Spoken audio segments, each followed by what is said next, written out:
Hey guys, good evening, नमस्कार, सु संध्या। कैसे हैं आप सब लोग? तो फाइनली एग्जाम की घड़ी आ चुकी है। परसों आप लोगों का पेपर है अकाउंटेंसी का और उसके बाद हमारा पेपर है लॉ का। तो जब आप लोग लॉ का पेपर पढ़ रहे होंगे, जब तैयारी कर रहे होंगे, तो कैसे तैयारी करनी है, क्या कुछ करना है, ये सारी बात तो हम करने वाले हैं 20 तारीख को शाम को, 20 को इवनिंग में। लेकिन उस वक्त के लिए क्या करना है, कौन से ऐसे टॉपिक्स हैं जिनको अगर हमने अभी तक छोड़ रखा है तो छोड़ना नहीं है बराबर। ये कुछ इंपॉर्टेंट टॉपिक्स आप लोगों को मैं बताने जा रहा हूं जो आईसीएआई की एमटीपी आरटीपी के हिसाब से बहुत इंपॉर्टेंट है और किसी भी कंडीशन में इन टॉपिक्स को अपने को छोड़ना नहीं है। ठीक है, तो आप जब भी अपना वो रिवीजन लगाएंगे उनमें इन टॉपिक्स को इंक्लूड जरूर कर देना है। चांसेस हो सकते हैं क्योंकि आईसीए ने लगातार अपनी आरटीपी एमटीपीज में इन क्वेश्चंस को रिपीट किया है, तो इसीलिए आने के चांसेस बहुत ज्यादा हो सकते हैं। चलिए, तो इंडियन कॉन्ट्रैक्ट की बात करें तो सेक्शन नंबर हमारा 2D जो है, जो कंसिडरेशन की बात करता है, और साथ में सेक्शन नंबर 25 भी नो कंसिडरेशन नो कॉन्ट्रैक्ट और उसके एक्सेप्शंस बराबर। सेक्शन नंबर 11 माइनर से रिलेटेड पॉइंट्स को पढ़ करके जरूर जाइए। सेक्शन 16 अनड्यू इन्फ्लुएंस अपने को जरूर देख लेना चाहिए। सेक्शन 17 में फ्रॉड रेडी करना चाहिए। सेक्शन 23 वैसे तो बहुत बड़ा पार्ट है अनलॉफुल ऑब्जेक्ट एंड कंसिडरेशन का, तो इसमें जो कुछ पॉइंट आप लोगों को दे रखे हैं उनको जरूर नजर में डाल करके जाइए, चीजों को अच्छे से देख करके जाइए। इसी चैप्टर में सेक्शन नंबर 27 हमारा काम करता है रेस्ट्रेन ऑफ ट्रेड और उसके एक्सेप्शंस के बारे में, जो goodwill, partnership agreement, service agreements जो हैं, कोलैबोरेशन, वो सब अपने को देख करके जाने चाहिए।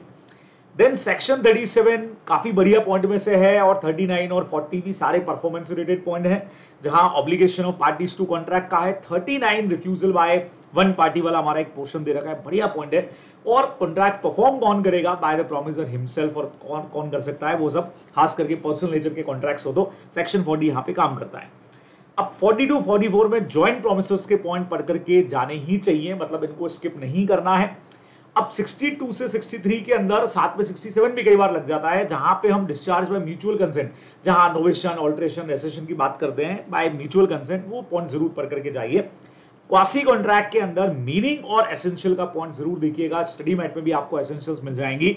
और इसमें एक section 71 finder of loss goods अच्छा पॉइंट है, उसको जरूर देख करके जाइए। Section number 73 damages, normal damages का कैलकुलेशन हो या स्पेशल डैमेजेस, वो देख करके जानी चाहिए। क्वांटम मेरिट कैसे कैलकुलेट होता है, तो ये सारे तो हमारे बेसिक सिंपल कॉन्ट्रैक्ट के पोर्शन हो गए। उसके अलावा अगर हम बात करें इंडेमनिटी गारंटी में, तो 129 130 में कंटिन्यूइंग गारंटी और उसके रिवोकेशन का पॉइंट अगर छोड़ रखा है तो छोड़िएगा मत, उसको तैयार करके जाइएगा बराबर। फिर से आपको बता रहा हूं, these are some important topics जिनको आपको छोड़ना नहीं है, जिनको जरूर तैयार करके जाइएगा। 133 बहुत बढ़िया सेक्शन बात करता है, जहां variance in the terms of contract है विदाउट कंसर्न ऑफ श्योरिटी, जहां श्योरिटी डिस्चार्ज होगा। 148 में बेलमेंट का डेफिनेशन वाला पूरा पोर्शन, खास करके वो क्वेश्चंस, ये बेलमेंट है, ये बेलमेंट नहीं है, वो जरूर पढ़ के जाइए। 155 से 157 मिक्सचर ऑफ गुड्स का एक कॉम्बो चलता है, with consent, without consent, separable, non separable, इसको पढ़ के जाइए।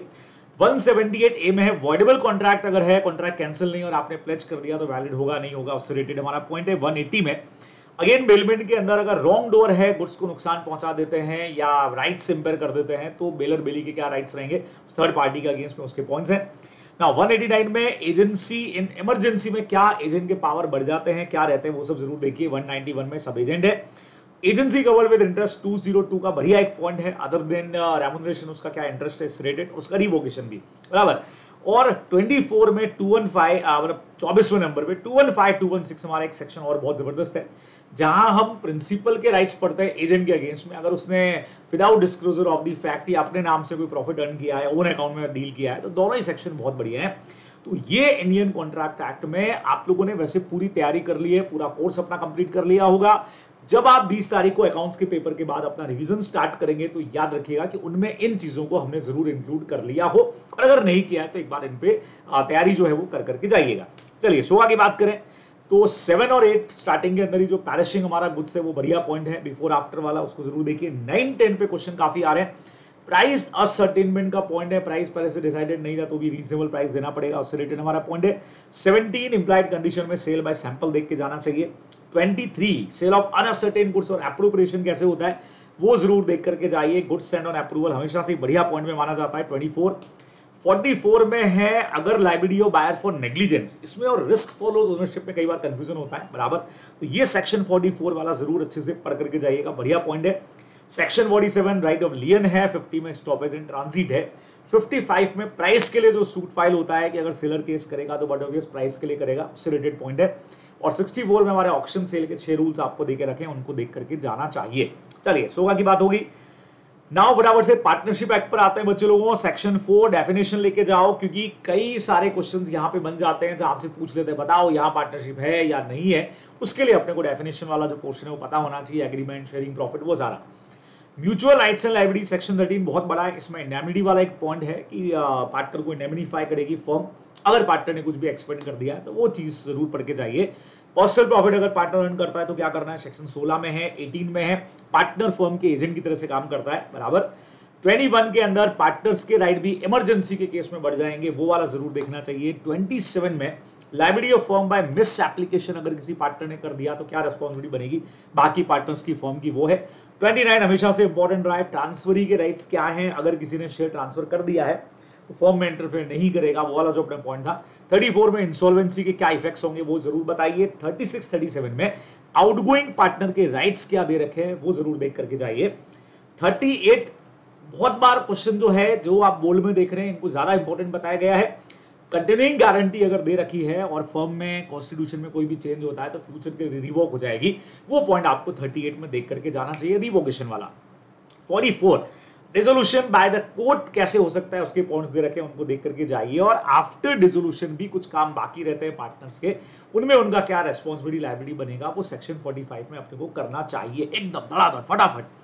कंपनीज एक्ट पे आते हैं। कंपनीज एक्ट में तो भाई पूरा एक्ट ही इंपॉर्टेंट है अपने हिसाब से देखें तो। लिफ्टिंग ऑफ कॉर्पोरेट वेल में केसेस, अच्छा केसेस में भी दो खास केसेस आपको हमेशा बोले हुए हैं, एक तो गिलफर्ड मोटर कंपनी वाला हमारा केस है और एक हमारा केस जो है डिंशा मैनेजी पेटेंट वाला। इन दो को तो जरूर जरूर जरूर देख करके जाइए, इंपॉर्टेंट हो सकते हैं।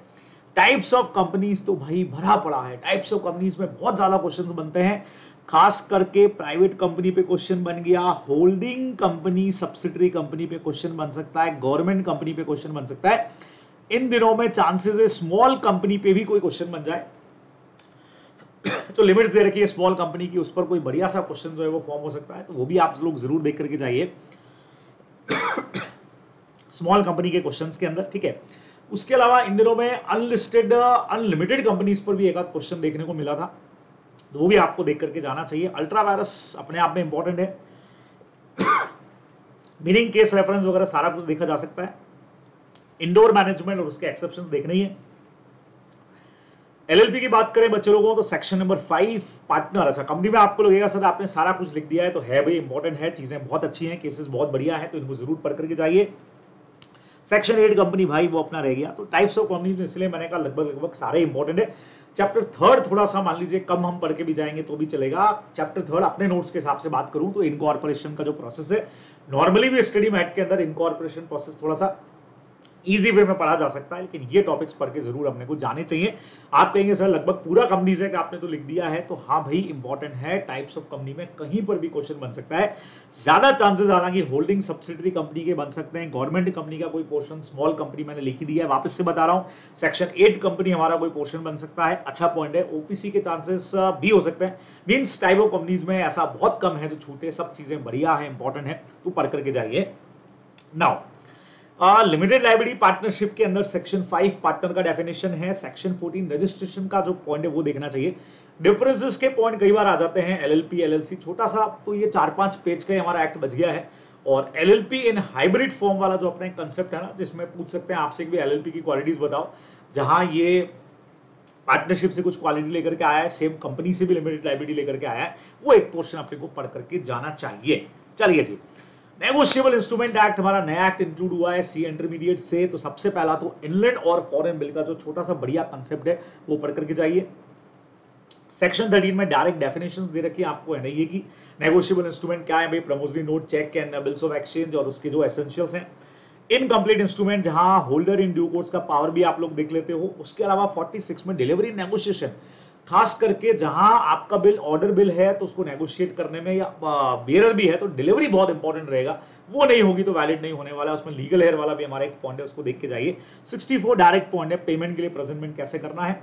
117 में कॉम्पनसेशन, सिंपल से रूल है, कॉम्पनसेशन के लिए क्या डिमांड कर सकते हो, कितना इंटरेस्ट होगा, वो जरूर पढ़ करके जाइए। और सबसे इंपॉर्टेंट तो भाई 138 से 140 है, सबसे इंपॉर्टेंट पार्ट है। चेक जहां पे डिसऑनर हो जाता है तो क्या करना है, चेक सामने वाले ने प्रेजेंट कर दिया, मना किया था तो क्या करना है, ये सारे पॉइंट तीनों सेक्शन के जो कॉम्बो वाला पोर्शन एक दे रखा है, क्वेश्चंस भी खूब है इसके आपके पास में, वो जरूर देख करके जाइए। इंडियन रेगुलेटरी फ्रेमवर्क में थ्योरेटिकल क्वेश्चन पार्ट पे कुछ भी आ सकता है, ज्यादा चांसेस है कि टाइप्स ऑफ लॉ आपसे पूछ लिया जाए कि भाई 4 तरह के लॉज बताओ, या इंडियन जुडिशियल सिस्टम का जो स्ट्रक्चर है कि भाई supreme court, high court, session court ये रहेंगे, ये एक स्ट्रक्चर आपसे पूछा जा सकता है। चलिए, तो बहुत फटाफट में बहुत सारी चीजें आप लोगों को मैंने बता दी हैं। अब देखिएगा ये टॉपिक्स वो हैं जिनको वैसे तो आपने सारे कवर कर ही लिए हैं, ठीक है। इनमें से अगर बाय चांस कोई कम तैयार है, कोई पॉइंट रह गया है, कोई पॉइंट छूट गया है, तो उनको फोकस करके जाइएगा। इस वीडियो का, आज के वीडियो का सिर्फ इतना सा पर्पस है, ऐसा कुछ भी नहीं है डिस्क्लेमर वाली बात हमेशा की तरह से कि भाई सर ये टॉपिक्स आपने बताया इसी वजह से क्वेश्चन बनेगा, क्या कुछ भी नहीं कह सकते, ठीक है। These are some important questions, जो टॉपिक्स है, क्वेश्चंस भी नहीं है, जहां चांसेस हो सकता है कि इससे रिलेटेड कुछ चीजें आपसे पूछ ली जाए, और इनमें से कुछ भी अगर छोड़ा है तो भाई मत छोड़िएगा, उसको पढ़ करके जाइएगा। अब एग्जाम के पहले दिन में क्या प्लानिंग करनी है, कैसे पढ़ाई करनी है, कौन सा टॉपिक पहले लेना है, कौन सा बाद में लेना है, उसके लिए हम लोग 20th को इवनिंग के अंदर जरूर आप लोगों से बात करूंगा मैं बराबर। तब तक के लिए जबरदस्त तैयारी, अकाउंट्स का पेपर पहला पेपर है, उसका शानदार होना बहुत जरूरी है। तो ऑल द बेस्ट।